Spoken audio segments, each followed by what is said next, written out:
This has been fantastic, by the way, guys. Can we give Greg, where are you at? Can we give Greg a hand of some applause, please? He's the only one who hasn't gotten some yet this evening. And for those of you who don't know, Greg spearheaded this event along with a handful of close friends of his and put it together in limited time with limited resources. And it's been fantastic so far. So let's just get things loaded up here. As was said, my name is Curtis Rioux. I am from Stellar Boar Productions. I'm the founder and director of Stellar Boar Productions, which of course is a local animation studio based right here in St. John's, Newfoundland. And I want to talk to you guys tonight about something that I consider sort of a misconception or something that's been miscommunicated in the world of animation. And also I've seen it in the world of video games from my years of video games experience as well. And that's just exactly how much work goes into creating an entire production. There's this sort of general consensus that, you know, there's only one stage of production, and that's you sit down and you do the thing. And that's not necessarily true. There's many stages of an entire production. Within the animation studio, a lot of people, or within the animation world, a lot of people assume that you just sit down and animate. But as you can tell from, this is a standardized animation production pipeline that I've created. As you can tell, animation is one of many stages of the entire production, and that's what I'm gonna talk to you guys tonight about, is just how much work goes into it, to a script-to-screen production of animation. Now, animation is there, and it is very important. It's very labor-intensive, and a good percentage of your budget is going to end up going to animation. But I would venture to say that each stage of the production is arguably more important than the next. And that goes for stage 2, conceptual art. If your conceptual art falls a little bit flat, then it doesn't matter how many great effects you put on top of it to try to hide it later on. It's just not really going to work. And that goes all the way back to even stage 1, which is writing. If your writing isn't great, if you haven't given your writers the proper time and focus to develop your characters, to develop your script, then, you know, things are going to fall flat. It doesn't matter how great your animation is. So, granted, most times when a client approaches me, they are going to already have a script in hand and we can hit the ground running. But in the off chance that that doesn't happen, or if we're making something, an original piece of content, then we will hand it off to our writing department, and they're going to put together something, not only the script, but also we're going to be figuring out our characters as well, which is very important. What our characters' mannerisms are, who they are, how they would react in certain situations. And all this information is going to be able to be communicated to our designers and our animators down the road to help them create individual characters and help those characters really stand out. If you are interested in writing, there's a couple of suggestions I have for you. The first thing I would do is pick up this book. It's called Story by Robert McKee, specifically writing screenwriting. And if anybody here has read this book, you'll know that it is pretty much the quintessential book when it comes to writing scripts. I highly suggest that you can get a physical copy. They also have an audiobook copy that you can find. Robert reads it himself, and it's just brilliant. The second thing I would suggest is looking into Caltex, which I found out just last year is actually a locally made program. Is there anybody from Caltex here tonight? Oh, that's surprising, but that's okay. Just know that these guys are killing it. They're knocking it out of the park. It's a fantastic tool for writing, script writing specifically. It also has a ton of support for other things, including storyboarding, which is something that comes into play in animation a lot. So once our writing is locked and greenlit by the client, which is a very, very distinct point I want to make, at the end of each stage of this production, we need to make sure everything is locked and greenlit before we move forward, because it's going to end up having this domino effect if we don't. Have you ever seen those videos where they knock over a tiny domino and it goes bigger and bigger until they like knock over a building or whatever? That's essentially what these problems will compound and become if they aren't fixed early on. So once everything is locked and greenlit, we move on to stage 2, which is concept art and style guide. For anybody who doesn't know what a style guide is, that is essentially a singular document that is going to be created with all of the art, the background design, the character design, and basically a Bible for our artists and animators to reference back to make sure that the entire piece remains consistent in its style. The first thing we like to do is go through our, as you can see, it's a sketch. The first thing we like to do is go through our entire script and find out what the major locations are. Every time there's a location change, we're going to create a nice, big, wide, establishing shot designed for that location to figure out what it looks like, how the characters can interact with the environment. So this is a rough sketch of a sort of sewer home, sort of, I guess, like Ninja Turtles style. As you can see on the far left, if you can make it out, there's a computer, there's a sort of a bedroom here. But we know from the script that the character who lives here is a hoarder. So we throw a bunch of stuff on the shelves, robot parts, toys, all that kind of stuff. And this is about where we feel we're ready to move forward. Another thing that we like to do is add tone to our sketches and our designs as a way of hinting mood, if the script requires it, of a piece, so that the painters can use that and push forward with that in mind. And it's at this point that we decide, okay, for our style guide, do we want to do something more cartoony? Do we want to have black line with flat colors? Or do we want to do more of a painterly type piece? And for this production, which is actually called Robin Detective Boy, you can see it on YouTube. Stellar Boar made this with writer and director Olin Rogers. You guys might know Olin's work from his new successful TV show, Final Space, which actually has season 2 coming out in, I think, 2 weeks, so keep an eye out for that. And he decided that he wanted something a little more painterly for the backgrounds. So this is what we ended up with. So this is that same sewer background, beautifully rendered and painted with all the lighting and features in. And this is what's going to end up in our style guide for the background artist's reference. And likewise with this warehouse design. So again, that moodiness, it's a post-apocalyptic world. It should be kind of dark and moody, all the sort of broken down robots and the rain coming in through the holes in the ceiling and all that fun stuff. So the next thing we do is we do essentially the same thing, but with our characters. We go through our entire script, we find out every single character that exists, and we start with rough designs. At this stage, we're figuring out, okay, do we want to go cartoony? Do we want to do semi-realistic? For this project, we ended up doing something a little more cartoony. These are all designs of the same character. We're just figuring out the shapes, what works best for this individual. And then the client will choose the one they like most. He's mostly naked there. And the reason for that is we know in the script that there's a scene where he's topless, there's a scene where he's indoors, there's a scene where he's outdoors. So all of these things need to be taken into consideration. All these things need to be designed and put into the style guide so that when it comes to the animator making the scene, they can come back and reference this and make sure all of his tattoos are right, for instance. And this is what you would see in the style guide. So this is the final designs for our characters for Robin Detective Boy. We've put them into a height chart, so we have that comparison for the animators. They have final palette, they have final line thickness, which, yes, believe it or not, is something we need to focus on. And so this is what would go into the style guide. This, along with some sketches of the characters in a variety of poses, different facial features, and just essentially creating that rule set for our animators. The final part of this stage is something that not everybody does, but I personally love to do it, is creating a basic storyboard, a simple, rough storyboard for your entire script. So for anybody who doesn't know what a storyboard is, it's essentially sequential images that tell the story of your script, kind of like a comic book. At this stage, I'm working at just 2-inch by 1-inch thumbnails. And I'll take these and I'll cut together a video that's created completely with temporary dialogue and temporary music, but it is a way to communicate what's working, what's not working, what visually is funny and not, and what we want to keep when we push forward and clean up our animatics. And I actually have a video of this just to show you guys how rough we work in these early stages. This is another Olin Rogers project. It's one of his popular YouTube videos called Ghost in the Stalls, and we did the animated version of this. So this is just some highbrow humor in a very rough stage. So I hear this guy come in the bathroom.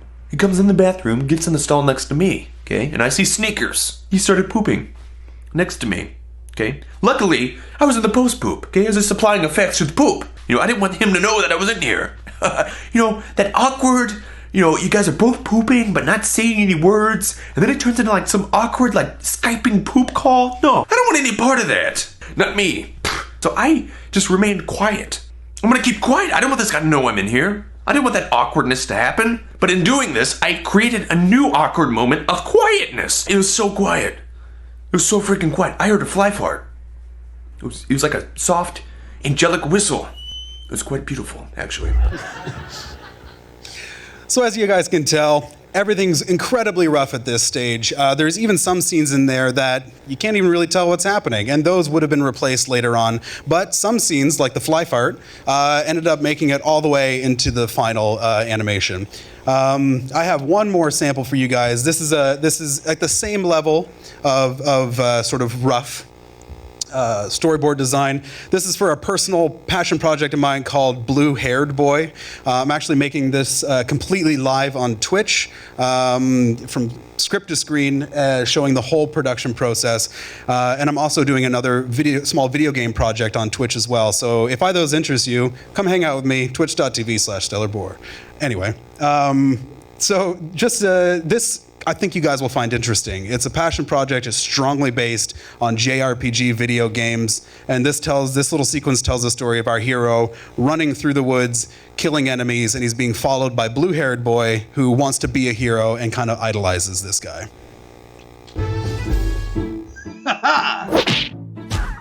Ooh, that's ham. Ham? You pull him up. My hands are full.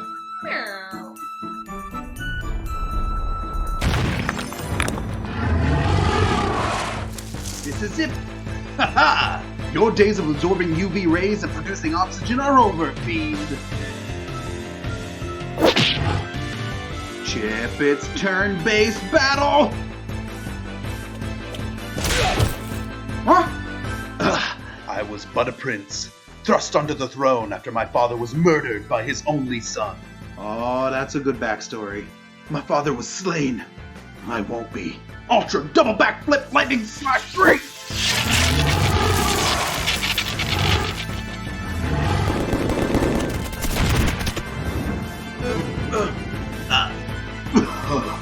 If only I could have attacked twice in a row.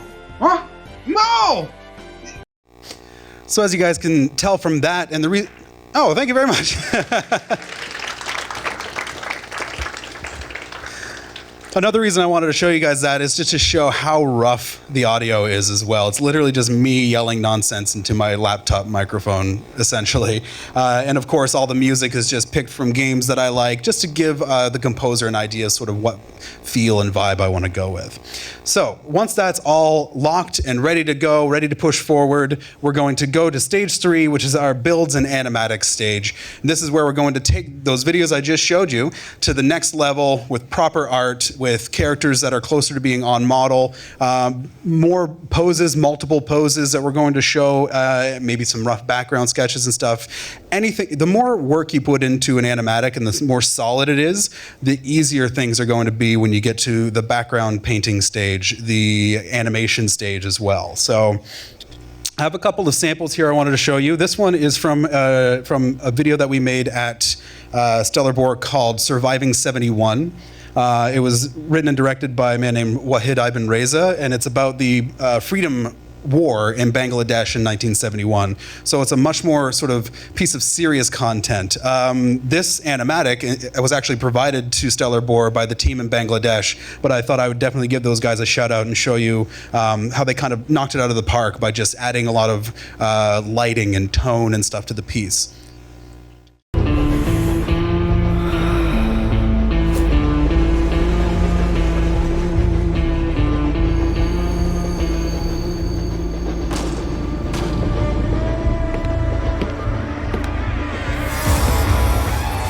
Emera!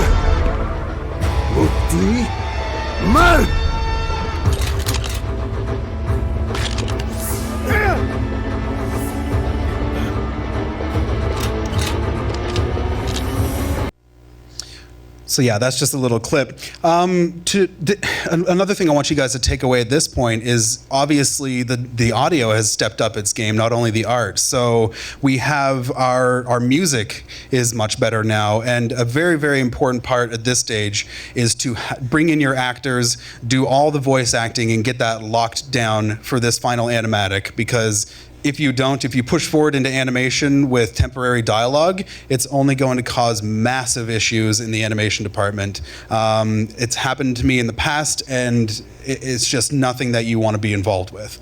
So I have one more sort of tightened animatic, completely different style. This is more of a cartoony style. This is a trailer that we did at Stellar Boar for a video game called Wagon Wreck, which was made by an indie company in Halifax. And it's a great sample still, even though it's more cartoony, of strong character poses, multiple poses to suggest movement. It has the characters that are on model, and as you can see, the backgrounds are sort of rough sketched in. So this is just a little clip of that.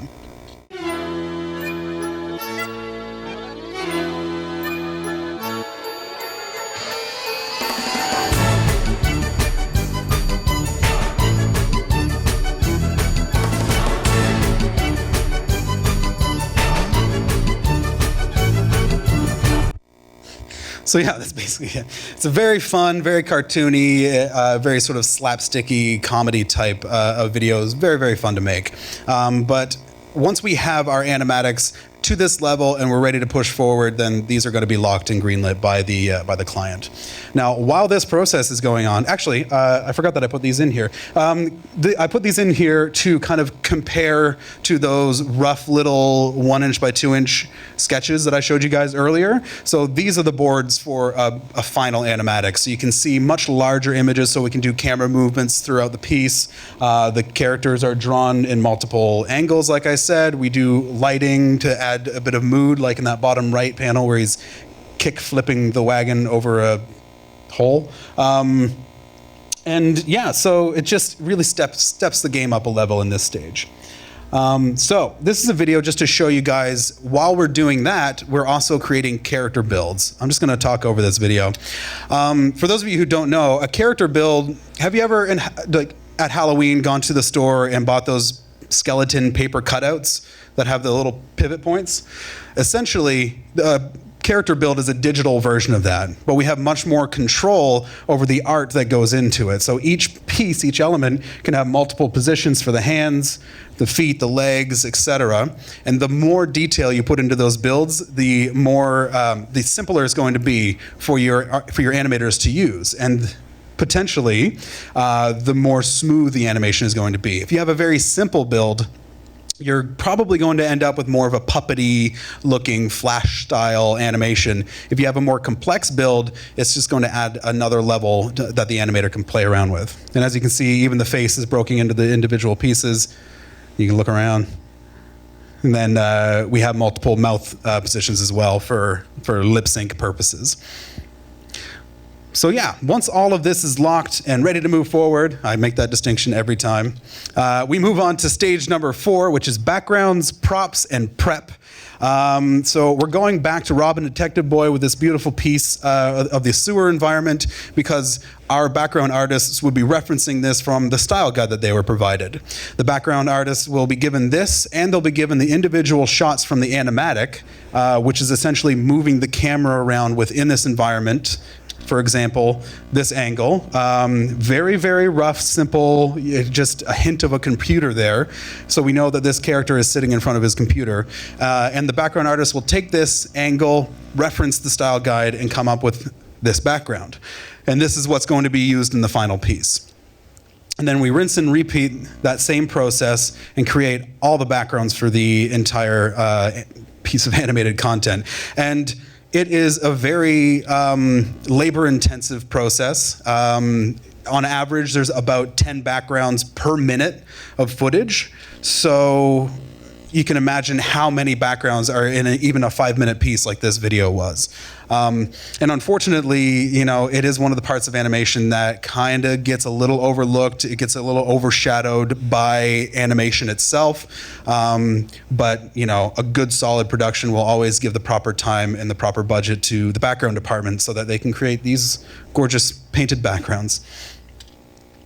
The next step, we're going into props. Now, a prop essentially is anything that a character interacts with. We go look through our animatic. If a character picks up a glass of water and drinks from it as an excuse to get a drink of water, or if they take a gun out and shoot it, those are all props. Those need to be properly designed. They need full turnarounds. They need a proper build, just like a character. And this is a great example of a prop from Robin Detective Boy. This was drawn by my good friend Tim Murray, who has a great mind for mechanics. And when he designed this prop, it wasn't just what it looks like, it's how it functions, it's a futuristic weapon, so how the clip goes in, it rotates, it fires this red energy. And there's actually a shot in Robin Detective Boy where the bad guy pulls the gun, points it right past the screen. We see the clip go in, the barrel lights up and it fires. It's a very, very cool shot that wouldn't have existed if we didn't give the prop department the proper amount of time and to do their job correctly.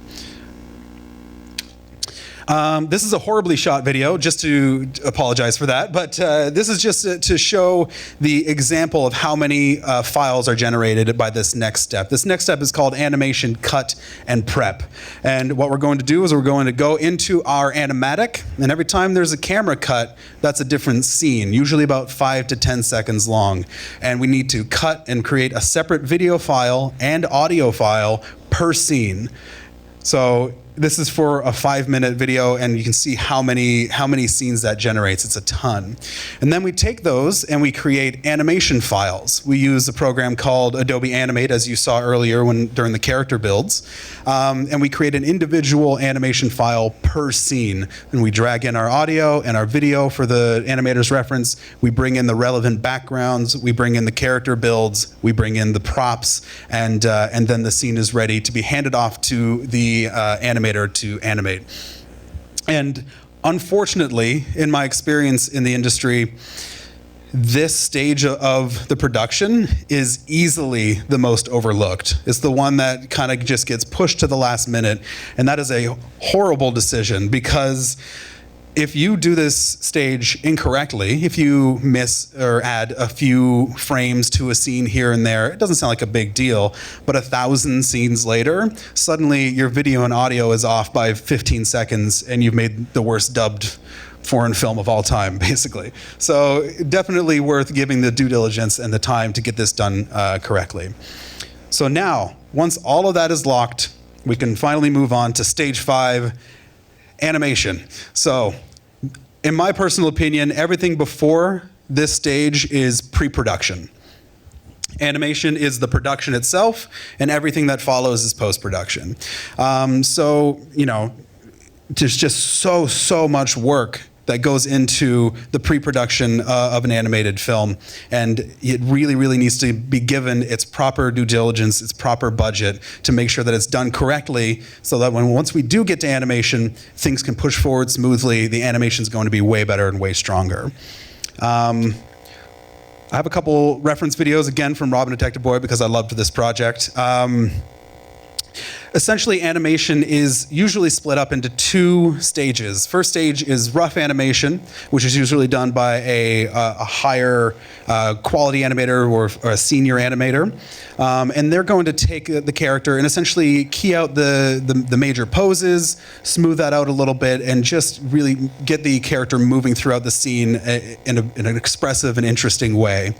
And they're not going to be concerning themselves about taking it to a final line or a final color or anything like that, because once those scenes are approved, we hand it over to our cleanup department, and they, referencing the style guide, will add in all the final line, all the final color, all that fun stuff. So this is a few different scenes from Robin Detective Boy that shows that entire process of rough to clean. There's no audio, so I will talk to you guys. As you can see, this character is made out of his build, so his arms and his legs were builds, but the cloth animation is really difficult to do with builds, so that was all animated traditionally.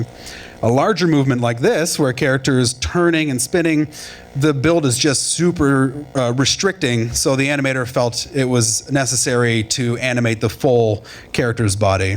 And you can juxtapose that against this scene where the character is 90% character build, with only the traditional animation being on the cloth. And I personally find you can really use your tools to your advantage and use those builds to your advantage, but adding in a little bit of that traditional style to really bring it all together takes that animation up to another level.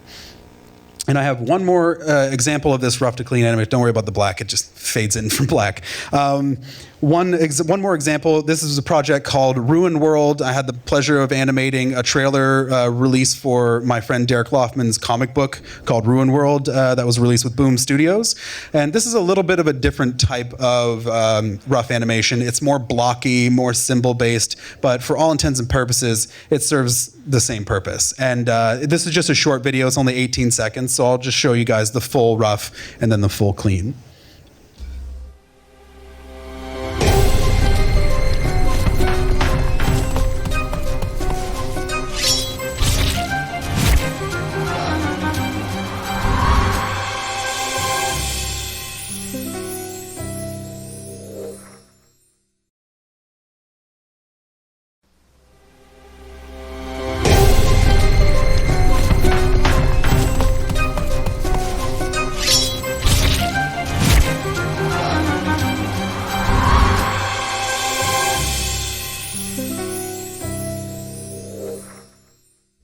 Yeah, huge difference between those two. Oh, thank you so much again.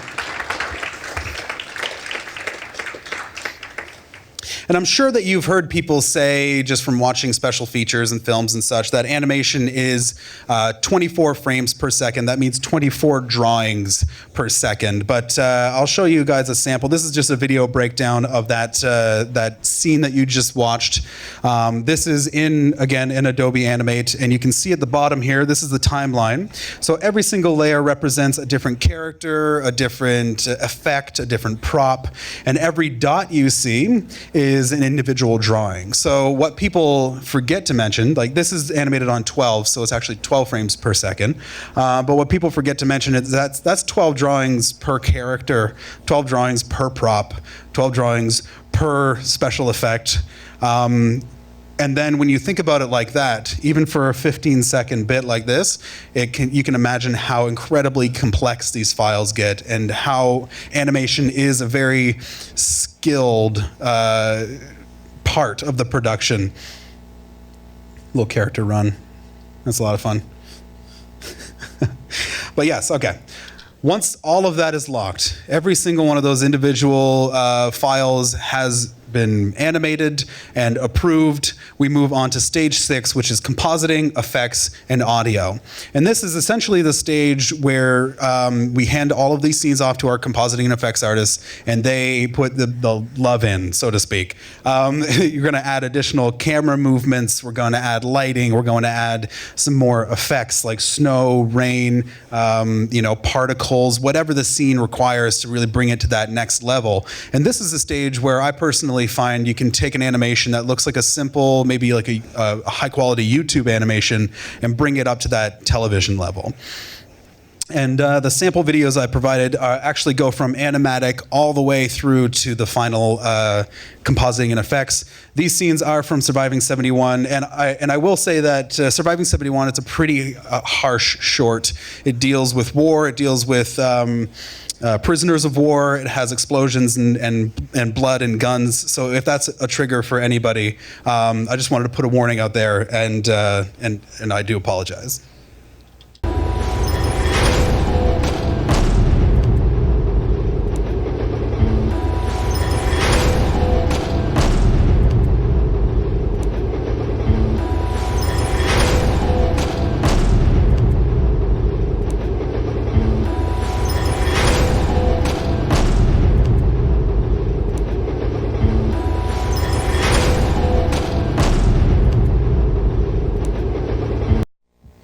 So that's the first one. I'll show you guys one more before I talk more about it.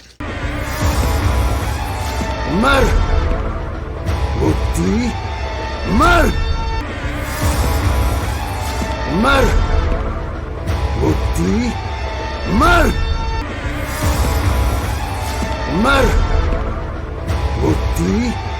Mar! Mar! Muti! Mar! So a couple notes at this stage. You guys will notice that there is some video reference in there. That is something that's pretty standard to the industry, even all the way up to Disney level animation. It's a way of sort of getting the subtlety of acting, and it does really help with these more semi-realistic style characters, especially since I don't speak the language that I was lip syncing in this scene. So the director provided video of himself pronouncing those words, which ended up being super helpful, because the way that he uses, even the way he uses his tongue while he pronounces some of the words is different, and it adds just another level of realism that really helps push this super creepy character forward. And another point is that, like I mentioned in this stage, we do audio. So as you can hear, the music is completed. There's the sound effects are going to be put in this stage as well, because we now have locked approved animation, and that's the only time that you can go in and add sound effects to really match exactly the timing of what the animators have decided to do. And you hear that really well in this this next scene when the characters are reloading their guns and such.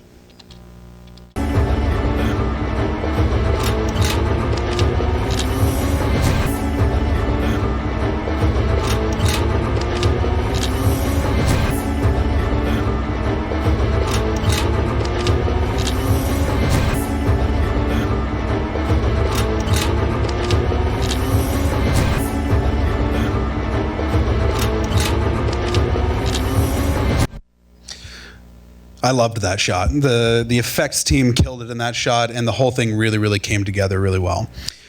So at this point, we move on to the next stage. Once we have all of our scenes animated, all of them have the compositing effects in them, it's finally time to send all of this, as well as the audio, the voiceover, the sound effects, all to our editing department. They're going to put it all together in a single cohesive file, and then they're going to hit render. And my God, these things take a long time to render, especially if you're working in 4K. It's brutal. And not only that, you're just wondering if it's going to break. You're wondering if something bad's going to happen. But honestly, when you sit down and you watch that final render from front to back, and there's no issues, there's something really special having that moment of realization that you've just wrapped a project. You know, it's time to pop the champagne. There's something really fantastic about that. I do have a video that I'm going to show you guys. It is the complete final version of that Wagon Wreck video game trailer that we did. I think that you guys are really going to enjoy it. But I will say one more thing before we go in there. If there's one thing that I hope you guys take away from this whole talk, obviously it's a better knowledge of sort of the intricacies and the sheer amount of labor and love that goes into the completing an entire animated production. But it's also that if you are a content creator of any sort here, be it video games, you know, cutscenes or trailers, if you do YouTube, web, television, film, corporate, whatever it may be, I want you guys to know that you can think animation. And you can pitch animation to your clients, because Stellar Boar is here now, and we've got your back. We have a ton of experience. You guys can come and talk to us anytime about whatever it is, budgets, the production process, whatever it may be, something that may be able to help you pitch an idea better to your own clients. We're totally open books and ready to talk about any of that at any time. So I'll leave you guys with this last video, and I hope you guys enjoy it.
Again, I'm Curtis Rioux. Thank you guys so much.